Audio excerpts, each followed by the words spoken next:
বাংলাদেশের বিচার বিভাগ যতটা স্বাধীন, এত স্বাধীনতা অন্য কোনো জায়গায় খুব কম উপভোগ করে। আপনার সুপ্রিম কোর্টের বিচারকরা সাংবিধানিকভাবে এতটাই স্বাধীন, যেখানে তাদের ট্রান্সফার, পোস্টিং, ডিসিপ্লিন কোনো কিছু সরকার হাতে নাই। কিন্তু সেই স্বাধীনতার অন্য রূপও আমরা দেখেছি।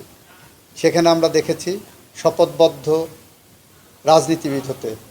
সেই স্বাধীনতা আমাদের দেশের মানুষের নাগরিক অধিকার রক্ষা করতে ব্যর্থ হয়েছে। লিলি আল্ট্রাসফট সিরাম জেল, যা গভীর থেকে স্কিনে দেয় 3 গুণ সিরাম হাইড্রেশন। সিরাম জেল হাইড্রেশনে ব্রাইট থাকো সব সিজনে। আর আমার দেশে সাবঅর্ডিনেট জুডিশিয়ারিতে জজ সাহেবরা যেটা নিজেদের বিদ্যা বুদ্ধি দিয়ে, নিজেদের প্রজ্ঞা দিয়ে, মেধা দিয়ে যে রায় দেন, সেখানে সরকারের কোনো কিছু করার থাকে না।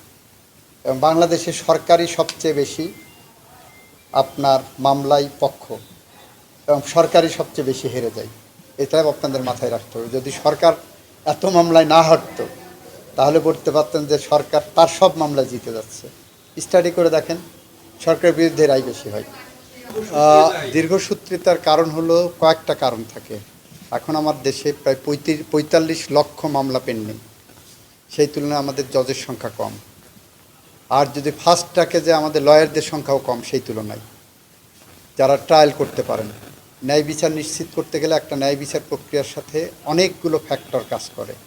যেমন ইতিমধ্যেই আপনারা লক্ষ্য করেছেন রামিসা হত্যা মামলায় কেউ কেউ বলছেন যে অতি দ্রুত যাচ্ছে, যাতে ন্যায় বিচার ব্যাহত না হয় সেই দিকেও খেয়াল রাখতে হবে। তো আমরা সব দিক খেয়াল রেখেই আমরা আমাদের আইনসঙ্গত যেটা কাজ সেটা করে যাচ্ছি। লিলি আল্ট্রাসফট সিরাম জেল, যা গভীর থেকে স্কিনে দেয় 3 গুণ সিরাম হাইড্রেশন। সিরাম জেল হাইড্রেশনে ব্রাইট থাকো সব সিজনে।